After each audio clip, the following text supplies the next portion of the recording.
On today's show, Tiffany finds out why she puts up with toxic relationships, and Sophie discovers a man snooping around in her library.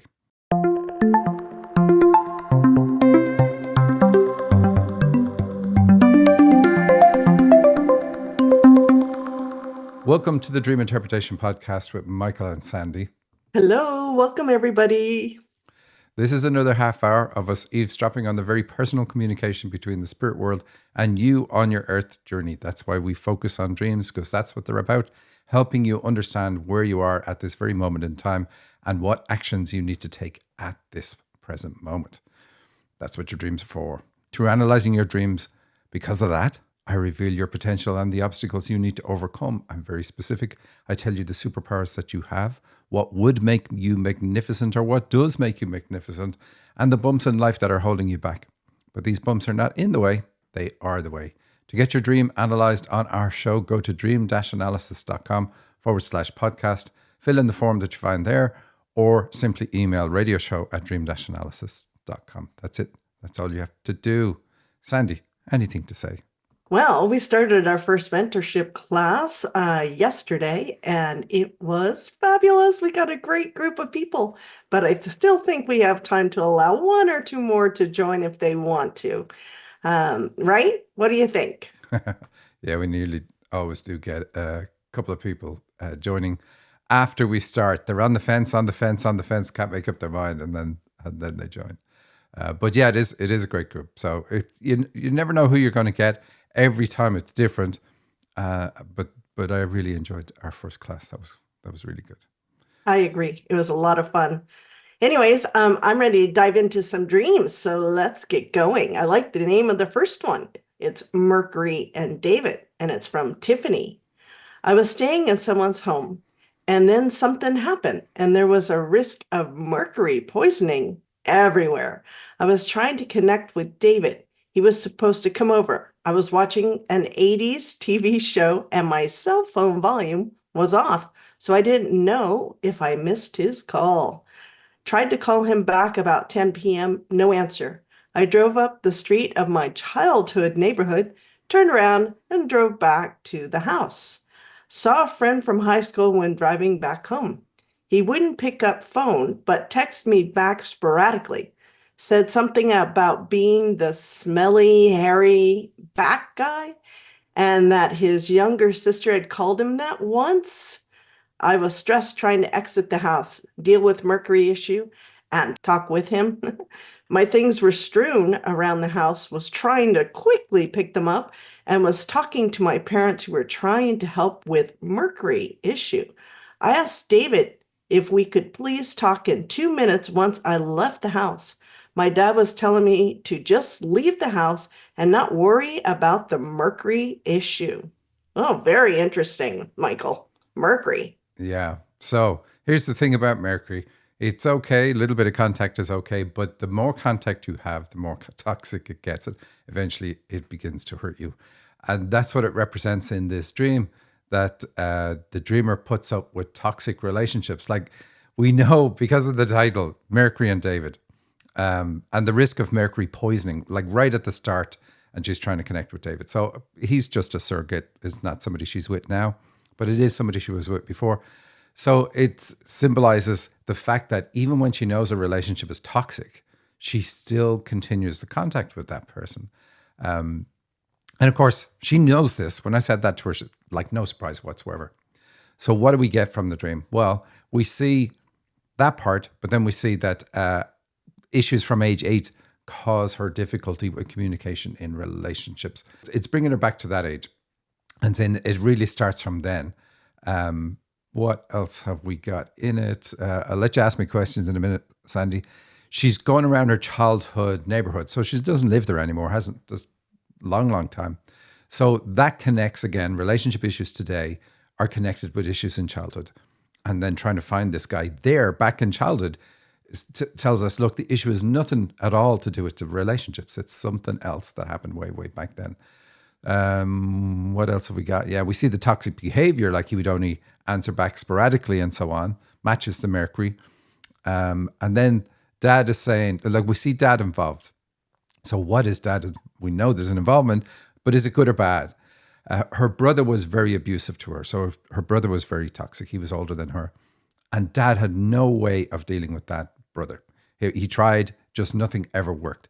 So basically, he got into this mode of like, there's nothing I can do about it. You just have to put up with your brother. So dad also trained her to put up with toxic men through that brother.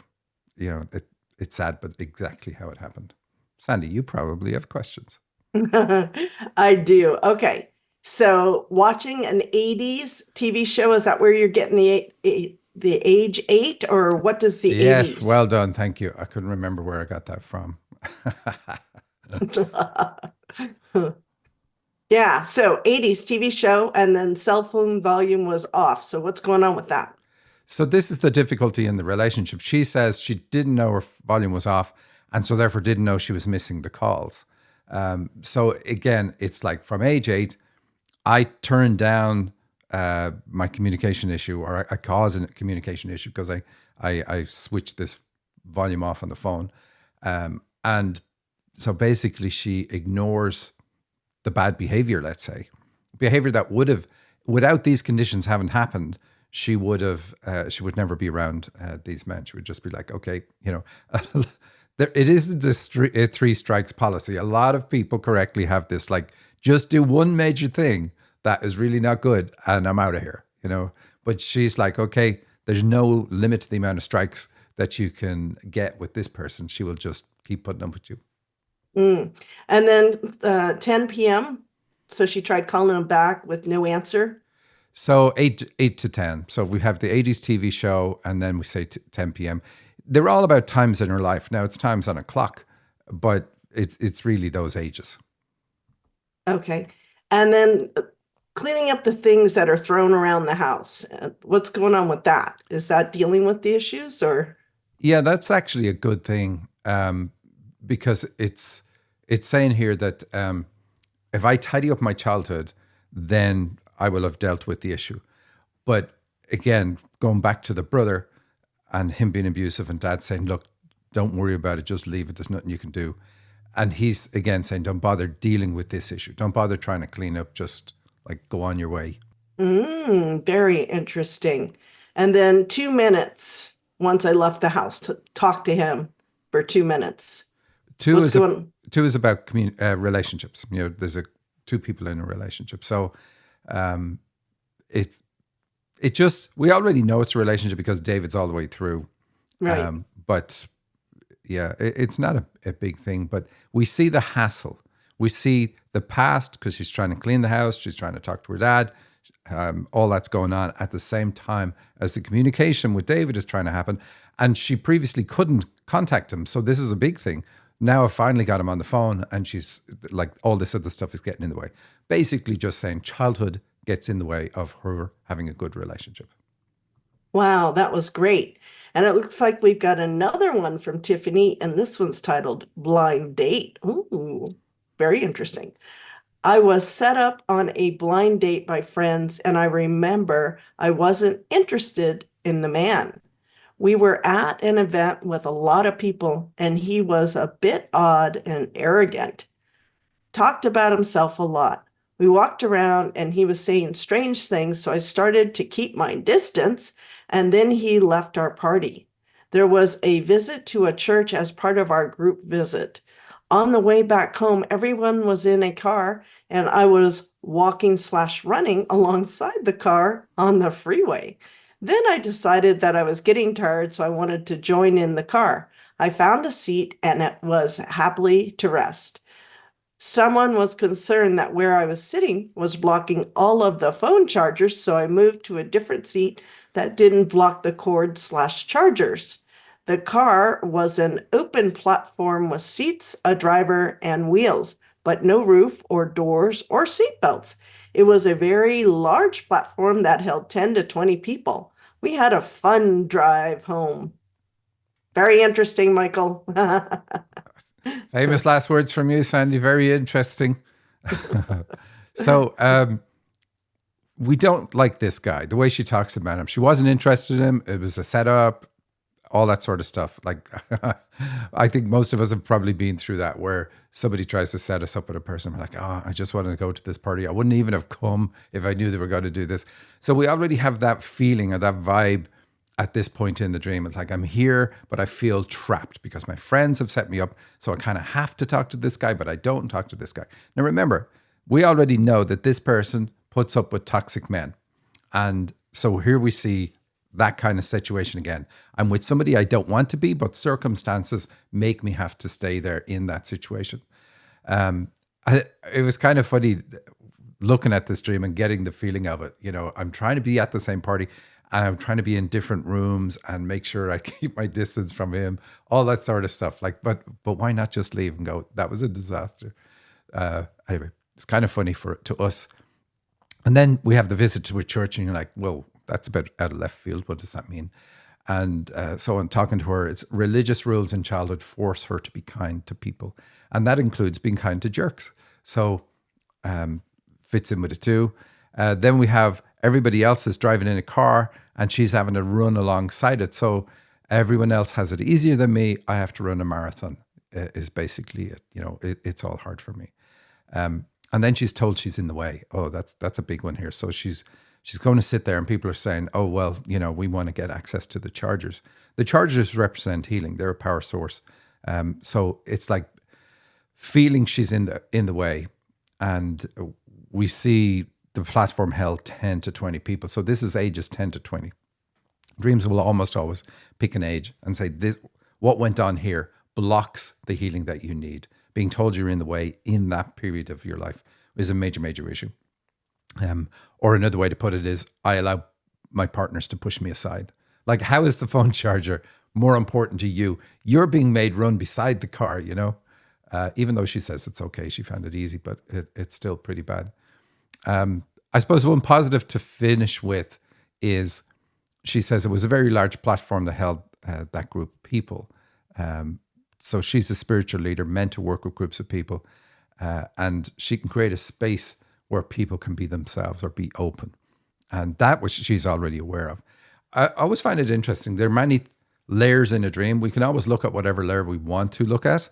You know, here we can look at the spiritual leadership because she talks about the church and a group visit, which tells us the spiritual leadership. And then we see the platform later on and all that sort of stuff. And we could leave everything else out if we wanted, depending on the environment or other people listening in. I often get people will share dreams with me at a party, and then everybody, you have 15 people around listening to the analysis. And you can't do a therapy session that way. So you have to pick, okay, let's pick something cool. But anyway, do you have any questions? I do. I'm laughing at you have to pick something cool. That way you don't embarrass the poor person. So let's see. The thing that I thought was interesting was there was no roof, doors, or seatbelts on the open platform car. Yeah. And so that's generally a good thing in a dream when the roof is missing or something like that, because it's about like having an open mind. There's no limitation. Limitation being removed. And that's what this says. She can create this space for people where they can be open and be themselves because of the way it's described. Like it stands out so much. It has to be something. And that's Right, what exactly. it is. Yeah. Yeah. And it's very interesting. So there's a driver and wheels on the platform, but there's nothing to stop people. So very interesting for falling out of the car or for jumping into the car. Nobody's worried about falling out of this car. You added that piece in, said you? I know, but I'm just looking at it going, and then the blind date is hilarious. That is just no fun. All right, we're going to move on. The next stream is Car to the Mechanic and is from Lorraine. I am taking my car to the mechanic. I am driving my own car. It's a large Rolls or Bentley. Oh, I love her taste in cars. And my mother is in her own car. We are leaving the neighborhood where I live from later childhood, and she is ahead of me, but pulls over. I wait for her, and she continues again. We get to the intersection to turn right towards the garage, and she pulls over and says, "You know where you're going, so go on and drive ahead." This is a really good dream. Mechanics repair cars. So this is about a healing thing that a healing journey the dreamer's on, and she is indeed. She's worked on a lot of issues around mom, but seeing this dream tells us, hey, it's really starting to work well. She's leaving her childhood neighborhood. That's fantastic. So we saw in a previous dreamer going back to the childhood neighborhood when she has issues in the relationship. So I hit problems, and instead of just saying to heck with this, I go back into my childhood and I drag my problems forward, and I end up staying in the bad relationship. But here it's completely the opposite. I'm leaving it, and not only do I leave it, I leave mom. So I get to a point where even mom says, you go on ahead without me, because that's what she's saying. She's not actually going to follow her. And it's a fantastic dream, short and simple. And they almost always are short and simple. She also says Rolls and Bentleys are her favorite cars. So that's also positive in the dream. You know, at our summit, we talked about how our dreams are like a blank canvas and we paint on the canvas. And the limitation that we put on the canvas is very telling for what the issues that we have in our lives. And so here I'm putting in my favorite cars, and I'm putting in that I'm leaving all this stuff and all the limitations with mom are gone. This is a really good one. The fact that she's in there, you could say, okay, there's a problem here. But when you're working on an issue, we want to see that issue show up in the dreams to show us that we've moved on. Very interesting that she is turning right towards the garage. So what does the right mean? Well, right is typically the future in a dream, and left is the past. Now, there can be variations that can change. But for most of us, right is the future. So making the right turn has both the pun on this is the right thing to do, but it's also moving into the future. And, you know, if we stick with turns, intersections are like, this is a difficult point. A T-junction says, I'm hitting a point in my life where I have to stop the direction I'm going in and make a change. And I can either go right or left, so I can go into the future, which is the correct thing to do, or I can end up back in my old stuff by turning left. If we see a Y junction, then it's okay, I have to change the direction I'm going in, but the change won't be too bad. So it's easier again. So here we know it's significant because she has to make this.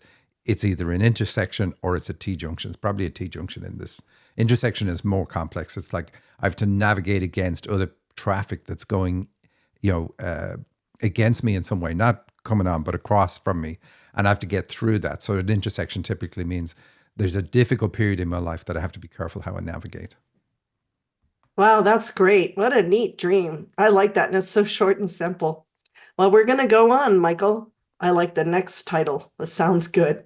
I knew the man in disguise. And this is from Sophie.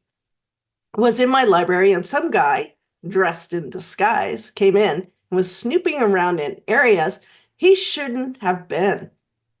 I turned and then turned back, and there was a man I knew and liked. So I hugged him. I knew he was the one that had been dressed up and saw he had a piece of his costume on his back shoulder area. Then I was going to help his daughter with a trip she wanted to go on. Okay. All right, Michael. Not a great dream. Somebody that she knows and she thinks is good and decent for her is not actually helping her. So this would be like where somebody comes along and says, I'm going to help you. Now, it's via somebody that she knows because she says that she did actually know the man. But the issue, when I channeled on it, is an issue in the spirit world. So somebody from the spirit side has come along into her life and said, I'm going to help you, but they're not really helping. They're there in a malicious way. And we tracked it down. We knew where it came from. We knew what interaction she had done or had with somebody, and we were able to clear it. But it's interesting how we've had quite a few of these dreams in the last, 3 or 4 months, and we haven't had them for a very, very long time. I know there was a time before that we didn't cover these on the show, but since we started to do it, it's interesting to see the way these types of things show up. So somebody snooping around in your house, or just somebody in your house that shouldn't be there, never a good sign in a dream. And you always want to check, hey, am I infiltrated? Is there something going on? And then if you are, you want to track that back and go, how did I get infiltrated? What is the environment, or who is the person I was around that caused this to happen? And then watch and see, does it happen again the next time I'm around that person? And if you are, then take steps to change so that you don't have those interactions. Very interesting. I don't like the fact she hugged him. And But then she this, saw the piece of clothing on his back shoulder area. yeah. So it's like putting two and two together. So he was in disguise the first time round, and then she sees the person who is like, "Oh no, I thought this person was good for me in my life." It's not always good. It's one of the things we teach in our channeling classes. Always validate everything. And like I always say, don't even believe me. Check everything that I say. If I say your dreams are about this and you can channel, or if I channel for you and you can channel, I always say validate it, validate it, validate it. Get in the habit of doing that. Don't ever take, swallow everything hook, line, and sinker. Empower yourself. Get to that point where you have a good connection with your guides and you can say, is this true? And you're going to find like 99% of the time, the people that are good in your life stay good in your life. It isn't that, oh, everybody's out to get me, but you will be surprised what you're going to find out about things. Very interesting, Michael. I'm finding it interesting that we're getting these type of dreams and we haven't had them or even talked about them on the show. So maybe people are just submitting more dreams. Alrighty. I think it's because we've done a webinar in end of January or start of February where I talked about this, and then we talked about it again in our summit. And it really only started since then. And I do find that on our courses too. People will submit dreams. And then when I finally cover colors and numbers, people will start including a lot of colors in their dreams. So I think there's no surprise that we've started getting them. All righty. The next one, putting the tiny pink baby back together. Ooh, interesting. That's from Kathy. There was a very small pink rubber baby, but it was alive. He fell to the ground and his torso broke into pieces. His head, his torso, and his hands were separated from each other. His head was talking to us as we looked for all of his pieces. We found his lower body, then his chest area, and I remember seeing his tiny little pink hands just lying on the floor. We were sticking him back together. All right, Michael, that is very strange. It's a rubber baby that's alive. Yeah. So it's going to be about her own childhood. We know when it's on the floor, it's to do with that. And so we see pink a lot of the time in dreams, and it's always about, I didn't get unconditional love from mom. And that's going to be true too. But when we see that the baby is pink, and this is kind of rare to see this, it says that I brought unconditional love with me. So I was the unconditional love, but I didn't get treated like I was unconditional love. So I came here with this and open, and then I got torn to pieces, really. So my childhood was really bad. That's what this is clearly saying. And so we see she's doing healing on herself because the fact that she's putting the baby back together. So she's healing her childhood, healing her whatever age you want to say this represents. We also know she's a healer because of the emphasis on the hands of the baby. She says they're tiny, and tiny again is just small. So it's like, it brings us back to childhood. If we say anything is tiny in a dream, it brings us back to childhood. So it's saying, I brought this healing gift with me. I've always had this healing gift with me. And also, the baby's head is talking the whole time, and the baby doesn't seem to be in pain, she said. Like he's talking while they're putting him back together. So she has this special communication ability that she also brought with her as a child. So again, that's typically about channeling. Sometimes though, it's also about like, I really am good at communicating things to other people. And this dreamer has both of those. Like she can really make things crystal clear for anybody. Then found the chest, so we know the heart's involved, but we know that because of the color pink anyway. And then the last part, I said, what else was happening? She said the other people were going around and ignoring this, but when I walked in and I saw it, it's like, I'm going to fix this. Even though she says we were sticking them all back together, she said it was just her that was actually doing it. So I don't know why she was saying that, but anyway, her and the baby, I guess. But she's putting them back together. I know that people ignore her broken state or her pain in childhood. Because I asked her about the glass. She says something about there was glass on the floor. I don't see it in the dream though. Ah, interesting. Anyway, there was glass on the floor. And I said, was it from a window pane? And she said, yeah, it was. It wasn't like a vase or anything like that. So this is another way dreams will talk about pain that you've endured. by putting broken glass like that in. Well, very interesting. So his tiny little pink hands, that is the hands-on healing The for a hands, healer or yeah, the hands themselves represent she has a healing ability in her hands. oh, very nice. And then looking for all of the pieces that fell to the ground. Good grief. So is that a healing journey? She's putting herself back together or Yeah, absolutely. And yeah, we're all on a healing journey. But most of us don't actually go back to childhood and start fixing the things. But here she does. So it's really good that she is doing this in her dream. So whatever she's doing in waking life is like, keep doing it, because this is so good to see in a dream that you're at pains to heal the issues that you've got. Most of us don't even want to look at our issues. We just push them into our blind spot if they're not already there. And somebody says we have a problem, we go, you have a problem. That's really how humans typically are. So for somebody to actually work on the issue is fantastic. yeah, that's great. Anyways, Michael, I don't know if we have enough time to do another We dream. do What are not. your thoughts? Okay. Wow. So this was great. Thank you. I hope everybody has a good week. And if you're interested in doing our mentorship program, you need to get a hold of Michael or myself. You could go to our website, right? Yes. Is there a link out there? Yes, we do have a link. It's dream-analysis.com. Click on courses and you can find out about our mentorship and our upcoming channeling courses. And you can talk to us about them. We can help you discover whether it's a fit for you or not. It isn't a fit for everybody, but if it is, it'll be obvious that it is. And we'll help you by answering any of your questions so that you can have clarity and understand what you're going to get out of doing either of those courses. All right. Have a great week. Thank you, everybody.